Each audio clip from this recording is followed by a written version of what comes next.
Welcome everybody, today we're taking a look at Paladins Battlegrounds again. Maybe we could call this 2.0 or some extra alpha, as this has changed a hell of a lot from what it was at HRX a month ago.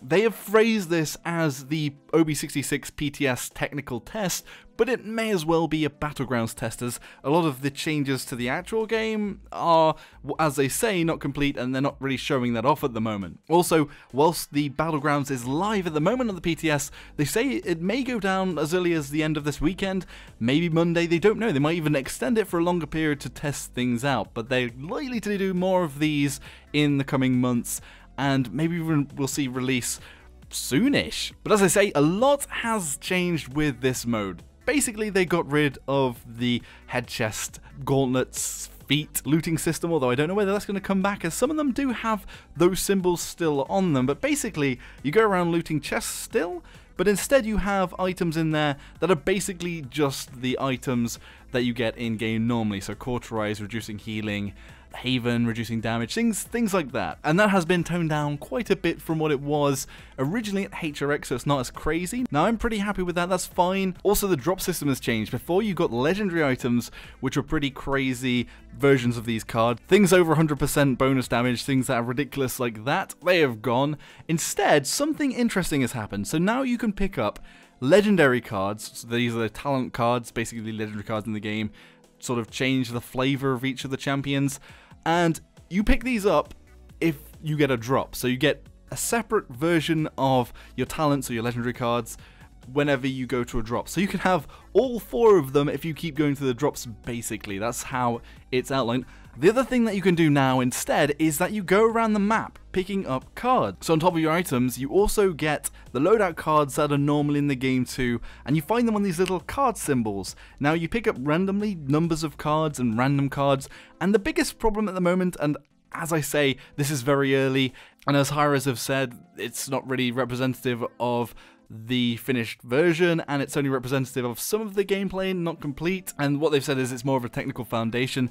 So something that would be good is if you could see what the cards were, what levels the cards were, because when you pick them up, you've kind of got no idea. I'm guessing they're all pan levels, so they're all just a certain level when you pick up these loadout cards, but it's not really obvious because there's no way of hovering over them and seeing. You just get the symbol for the legendary card. And if you're not regular to the game and you know all of the legendary cards, you're not going to know what you've picked up. And the same with the loadout cards. I don't even know all of the loadout card logos, so that's something that needs changing up. However, this is something for me that could be extremely positive, because you currently don't have a loadout. Now, the downside is there's one item that is with the Cards Unbound system. Cards Unbound is a system where you can get higher level cards than other players to go into a match. So you could go into a match currently with a legendary card that gives you extra damage over range as a Cassie, or extra damage as a Strix on your sniper rifle. But I do wonder whether this was intended, and I kind of hope it isn't, because the way it works at the moment, where you're collecting all your cards and you're collecting the legendary cards, is a very cool concept, and a quite clever way of coming up with a looting system that relates to the regular game. I just wish that basically, as you go around the map, you just build out your loadout, and maybe these drops, that the airdrops, give you sort of more of a random mix of levels of these legendary cards. So maybe you'll pick up a level 10, maybe you'll pick up a level 7, and you could even set up these legendary cards into sort of categories as well. You could have the normal, the epic, the rare, and the legendary card of these legendary cards. So you could have different colors and different rarities. So I think that could be a cool idea. So that's the only downside at the moment. To be honest, I think pretty much everything about this version is improved. The map itself has been completely revamped. It looks a lot better. There's some weather effects, so when you're in the snowy areas, it'll snow. I don't know whether it's triggered or not, but when you're in some of the areas that are grassy, you'll get some rain, but I don't know whether it's just in certain parts it triggers it, or if it's the whole map. I haven't been around enough. And there's a good variety of different setups of areas. So there's the castles in one side, there's a sort of icy area, although that seems to be quite barren. There's a little bit of a deserty area and a big green belt in the middle, and most of the map is green.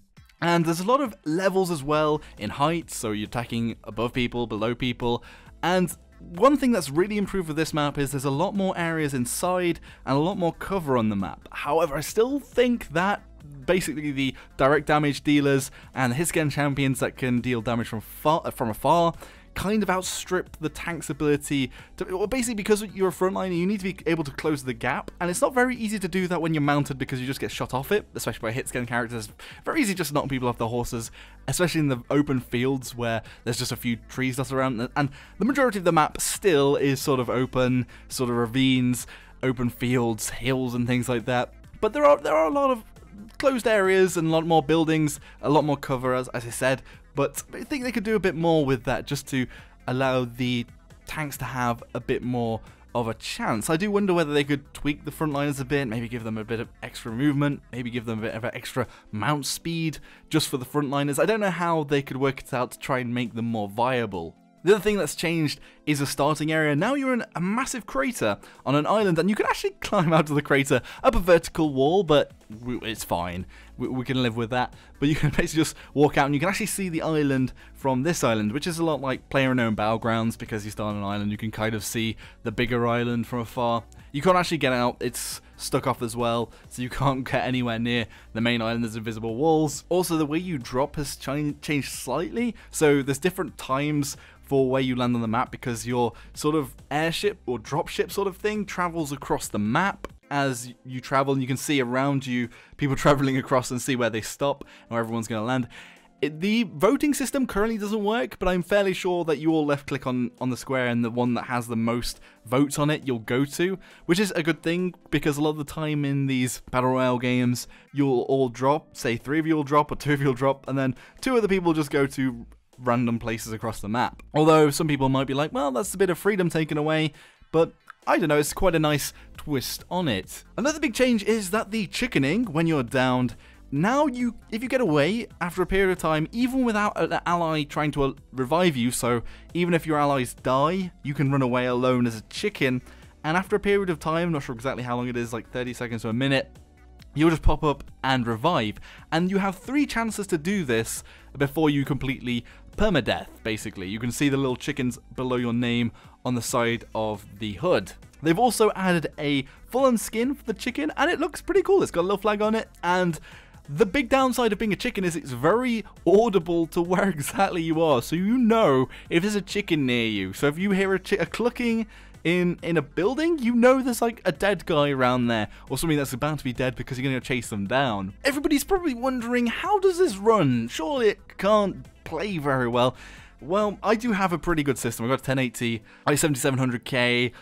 You know, it's a pretty beefy machine, and I'm doing okay. My FPS is fine, and my ping is okay, so it's going from like 70 to 100 into the early hundreds, but I'm not really sure what the public test servers are for hi-rez. I don't know where they're located. I don't know whether they've got the same dedicated servers they have for the live version. I know that when I've previously played the PTS in the past, it's been much laggier than the live version for Europeans, so I always wondered whether some of them were just American servers. But I mean, I'm getting 70 ping, so I'm guessing they're European servers, because I wouldn't normally get that in an NA server, but I mean, it runs okay.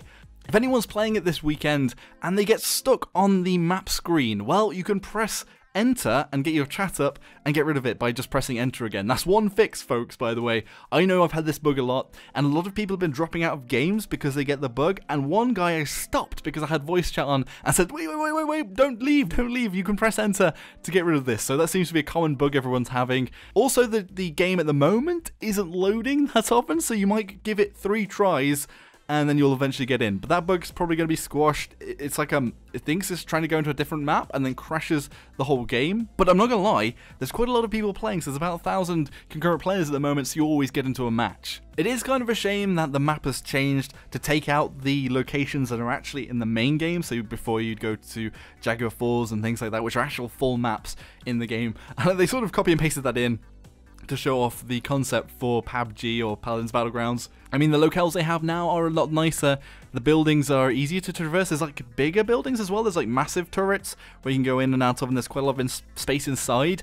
And there's even little areas that are like farms and things, and I hope that they give them special names, like maybe funny names, like in Fortnite and things, because at the moment the map is completely blank. There's no names for the places, so there's not a lot of character to it just yet, but I'm guessing that those final touches will come a bit later on. Anyway, what does everybody else think from the footage I've shown off today, and will you be playing it online? Again, I'm sorry that I've been away for a while. I just needed a break. I maybe will talk about that at some point as well. For me, the big point here is that this could be big, and I hope hi-rez don't go out the gate shooting themselves in the foot with the cards and bound stuff, and I really hope that they just turn it into this sort of treasure hunting to build up your loadout during the match, and maybe you can pick and choose a bit more during the match as well, because that is a very cool concept, and I liked how it worked out on the PTS. Currently, even if there is a little bit of information lost and you don't really know what level stuff you have and what exactly everything is, be sure to let me know in the comment section below if you're looking forward to this, if you think this is a step forward, and I'm sure everything is going to change